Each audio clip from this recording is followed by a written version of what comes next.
Dans cette vidéo, on va parler de l'évolution du poste de milieu offensif. Quand vous demandez à un footballeur, tu veux jouer à quel poste, quand il est milieu de terrain, il vous dit d'emblée, je vais être milieu offensif, je vais être ci, je vais être ça. Le poste a évolué, vous voyez, dans les années 80, c'est-à-dire on les appelait les numéros 10. Les numéros 10 traditionnels, encore qu'aujourd'hui, on ne respecte pas les numéros, on ne respecte pas bien sûr les dossards. Tu peux porter n'importe quel numéro et évoluer à n'importe quel poste.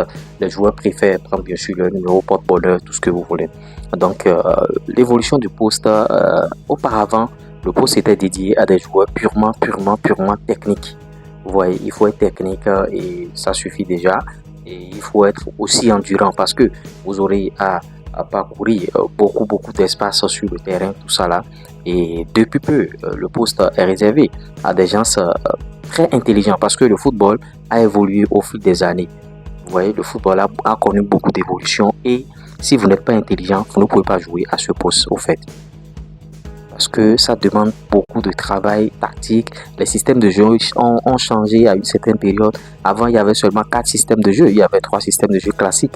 Mais aujourd'hui, maintenant, vous avez des systèmes de jeu, des 4-1 qui se transforment en 4-3-3. Le milieu offensif va se placer où? Quand vous jouez en 4-3-3, ça va jouer où? Ça va jouer dans quelle zone? Ça va faire quoi? Vous voyez? Et le poste a constamment évolué. Donc, au travers de cette vidéo, vous allez prendre les informations par rapport à ce poste. Pour jouer à ce poste, il faut avoir des coups de rein. Si vous avez des reins cambrés, si vous avez des reins qui ne tournent pas bien, vous ne pouvez pas jouer à ce poste. Je fais allusion aux reins parce que moi, d'emblée, pour mes sélections, qu'est-ce que je fais si je dois recruter un milieu offensif?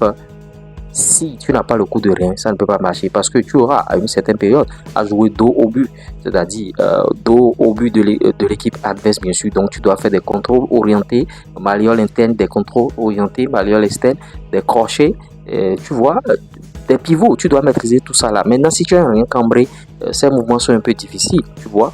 Donc il faut que le mec n'ait pas un rein cambré au fait. Et il faut qu'il fasse bien sûr ces genres de contrôle de manière à bien les faire, au fait, si je peux m'exprimer ainsi.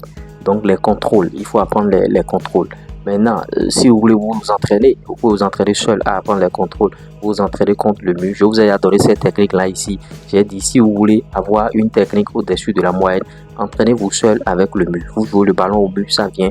Vous jouez, ça vient. Vous jouez, ça vient. Vous savez ce que vous avez à faire. Donc, c'est un peu ça. Maintenant, l'autre chose qu'il faut savoir, il faut avoir la vista, c'est-à-dire donner la passe au bon moment. Si vous n'avez pas la vista, et c'est quand les attaquants sont à l'orge que vous transmettez le ballon, vous n'avez rien à faire à ce poste-là. Vous voyez, il faut donner dans le bon tempo. Le gars a démarré automatiquement, tac. Donc, quand vous voyez les Pedri jouer les Gavi et autres, vous avez envie de les copier. Mais c'est du travail qui a été fait, du travail répétitif, bien sûr, à l'entraînement, sous intensité, les passes, revoir les contrôles orientés malléole interne, contrôle orienté malléole externe, qu'est-ce qu'il faut faire, les crochets par-ci par-là, c'est du travail qui a été fait. Donc ne pensez pas que les gens viennent à ce niveau-là au hasard, il n'y a pas le hasard, c'est le travail. Donc tout se résume bien sûr au travail, c'est le dénominateur commun et c'est pourquoi aujourd'hui, vous voyez, on exige aux footballeurs d'aller à l'école, d'avoir un QI, un quotient intellectuel élevé. Si tu n'as pas un QI élevé, tu ne peux pas jouer le football de haut niveau s'il te plaît. Le football de haut niveau demande beaucoup d'exigences et d'avoir un QI élevé, un quotient intellectuel élevé. Si tu n'as pas ça, mon frère, il te sera très difficile bien sûr de percer dans ce milieu-là. Parce que c'est un milieu qui ne pardonne personne, s'il vous plaît. Et les gens exigent aujourd'hui. Pourquoi on dit aujourd'hui sport-études? Alors qu'en Afrique, les gens n'ont pas compris. Et qu'est-ce qu'ils faisaient? C'est-à-dire, à une certaine période, on coupe l'éducation à l'enfant, on coupe l'école. On pense que non, en Europe, c'est foot-études. Donc, les milieux offensifs aujourd'hui, c'est des gens, si je peux m'exprimer, qui ont un ordinateur dans la tête. Et il faut être endurant aussi. Il faut être véritablement endurant. Il faut avoir du cardio parce que vous aurez à parcourir la grosse partie. C'est-à-dire, quand les autres courent, quand les autres font leur va-et-vient et tout, les parties qu'ils laissent, vous colmatez au fait les brèches. C'est pourquoi, bon, dans mon pays, avant, dans les années 1900, et trucs là, on les appelait comment? Au lieu de dire milieu de terrain offensif, bien, ils disent numéro 10 ou bien tout du terrain. On te dit tout du terrain. Quand on te dit tout du terrain, tu sais, il y a que tu joues là. Tu vois, donc c'est ça, avoir le cardio et être intelligent. Maintenant, si vous êtes milieu offensif, vous n'avez pas besoin d'avoir une taille à la Usain Bolt ou bien une taille à la Peter Crouch. Vous n'êtes pas obligé d'être très élancé quand vous êtes milieu offensif. Même si vous êtes de courte taille, ça peut aller. Et ce poste souvent, c'est les joueurs de courte taille parce que quand ils sont de courte taille, ils ont un centre de gravité très bas et ça leur permet, quand ils sont au sol, de se relever rapidement et de faire de bonnes passes et d'avoir l'agilité. Le milieu offensif doit avoir aussi l'agilité. Tu vois, qu'est-ce qu'on appelle l'agilité? C'est-à-dire bouger rapidement sur de petits espaces, faire de petites passes, faire de longues passes.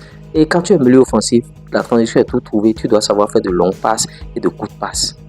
Ton rôle n'est pas de faire de courtes passes seulement, longues passes et de courtes passes quand tu es milieu offensif. Tu vois, donc c'est ça et tu dois avoir le coup d'œil. Je le disais tantôt, la vista et être intelligent. Donc voilà les caractéristiques d'un milieu offensif. Il y a beaucoup d'autres caractéristiques qu'il faut observer quand vous êtes milieu offensif. Certains, souvent, qu'est-ce qu'ils font? Bon, quand ils sont milieu offensif, vous allez les voir, le mec, il n'est pas technique, il n'a aucune notion tactique dans la tête parce que les milieux offensifs, ce sont des gens qui mettent bien sûr le schéma de jeu de l'entraîneur, qui mettent le système en pratique sur le terrain au fait.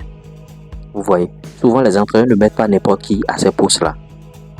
Ne mettent pas des gens qui vont à qui on va parler 1000 fois. Non, le milieu offensif, lui seul, il peut organiser le jeu et voir comment ça peut aller, les espaces, qu'est-ce qu'il faut faire, tout ça là. Donc le poste a évolué. Voilà un peu l'évolution du poste de milieu offensif. Il y a beaucoup d'autres choses, beaucoup d'autres aspects qu'on va aborder dans nos prochaines vidéos. Si vous avez envie que je fasse bien sûr ce type de contenu, parler de chaque poste, dites en commentaire, on essaiera d'en débattre dans notre communauté. Et par rapport à chaque poste, je reviendrai pour donner aussi des astuces, tout ça là. Donc c'est un peu ça. Et dites-moi, vous jouez quel poste? Vous êtes milieu offensif? Et vous êtes là. En description, j'ai laissé bien sûr le lien du groupe WhatsApp. Vous pouvez intégrer bien sûr ce groupe. Il y a les footballeurs dans le groupe aussi. Et on va en débattre par rapport à nos différentes vidéos. On va en débattre et donner des avis, échanger là-bas aussi. Ouais, c'est comme ça. Donc, allez, ciao.